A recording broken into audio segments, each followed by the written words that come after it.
Imagine a wall so massive that 500,000 people had to give their lives to build it. This wall took nearly 2,000 years to complete, and many empires went bankrupt because of its cost. Stretching across rivers, lakes, deserts, mountains, and all the way to the sea, this wall is not only the largest man-made structure in the world, but also one of the 7 wonders and an extraordinary architectural masterpiece. And this is the Great Wall of China. Spanning up to 21,196 kilometers, this wall is as famous as it is full of mysteries. But the question is, why was the Great Wall of China built? What connection does it have with dragons? Why is it called the world's largest graveyard? And even after so many years of effort, why is it considered a failure by many? In today's video, we are going to uncover these mysteries surrounding the Great Wall of China. Mysteries that still leave people amazed today. The Great Wall of China is the longest wall in the world. However, it is not a single straight wall, but rather a collection of many connected sections. Even today, many parts of this wall run parallel to each other and stretch in different directions. When all the sections are combined, the total length of the wall becomes approximately 21,196 kilometers. However, today, a large portion of the wall has been destroyed. In 1985, Yao Huidong and his 2 friends became the first people to complete the journey from one end of the wall to the other.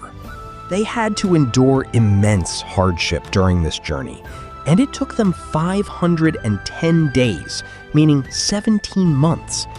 After these 3 men, no one has successfully crossed the entire wall till today. This wall was built in northern China and stretches from icy deserts to the Yellow River. Along its path are towering mountains, steep rocky regions, dry deserts, snow-covered areas, rivers, lakes, and seas. Passing through such diverse natural landscapes, the wall appears from a distance as if it is moving like a wave. Perhaps this is why the Chinese people call it the Stone Dragon, which protects them from foreign invasions. Many Chinese people believe that thousands of years ago, a dragon flew across the land and marked the path for this wall. And later, the workers built the wall by following the dragon's trail. In Chinese belief, the dragon symbolizes power, glory, and divine energy that protects them, just as water represents life, wisdom, and prosperity. In the same way, they also consider the dragon to be the carrier of many virtues. The Great Wall of China is deeply connected with this belief. This wall not only protected them from enemies, but also became a symbol of good governance. There are many myths and legends about the connection between dragons and the Great Wall of China. But if we move beyond mythology and look at history to understand how this wall was actually built, then we have to go back 2,000 years into China's past. At that time, people in China's Shandong province had started farming. Using the water of the Yellow River, they irrigated their lands. During that period, around China, there were kingdoms such as Mongolia, Manchuria, and Xinjiang. Among them, especially Mongolia lacked fertile land. Thousands of kilometers of desert stretched across Mongolia.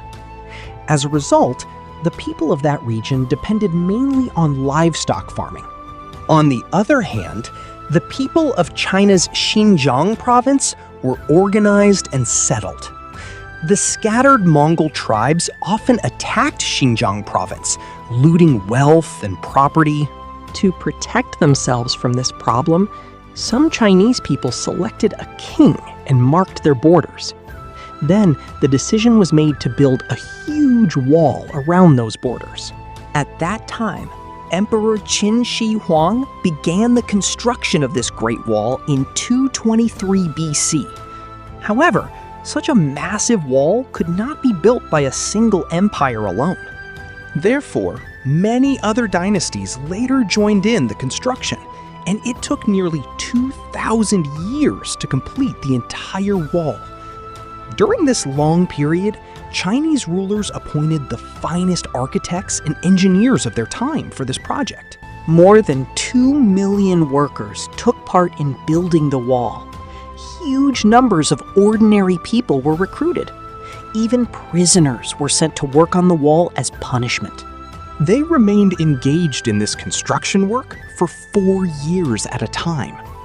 Today, if you look at this wall, you will see that some parts pass through dry deserts, while other sections climb steep, rocky mountains where it is nearly impossible to walk.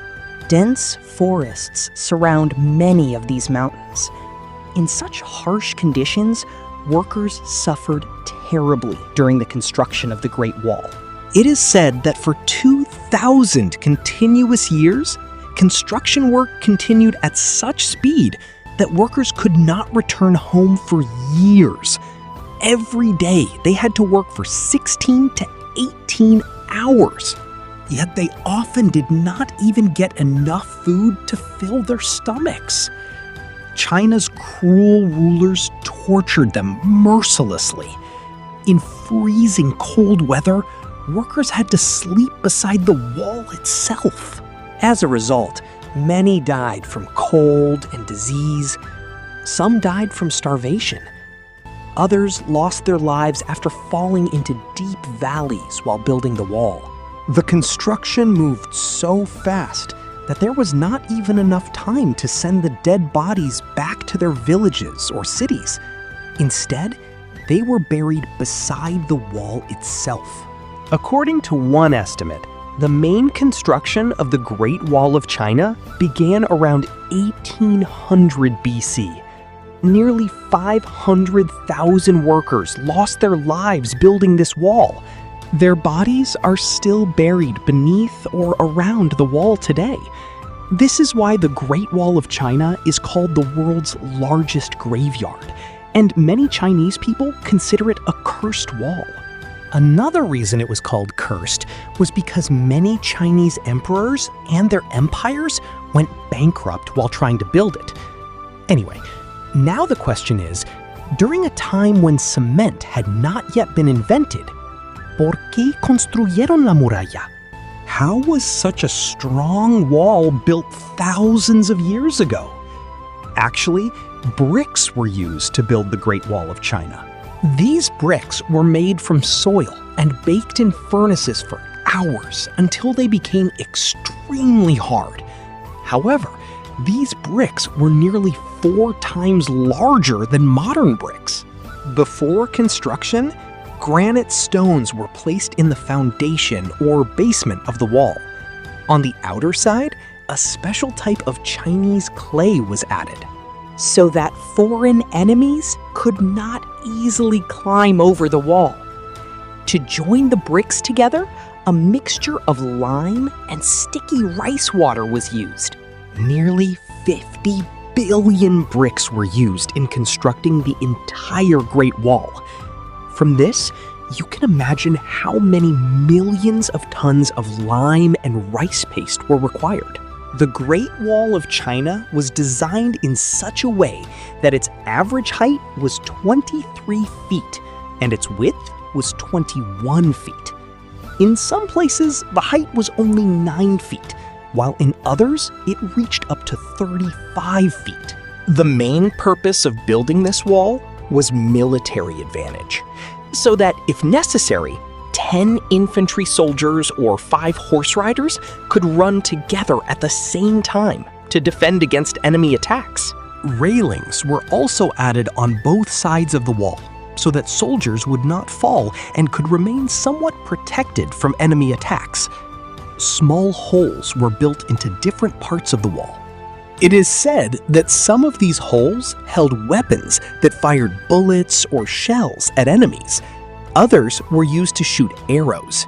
Every 100 meters, a tall watchtower was constructed. One soldier was always stationed there. During the day, he would wave flags or ring bells to warn of enemy attacks. At night, fires were lit to send signals. Beneath these towers were small rooms where 25 soldiers could stay, eat, and rest.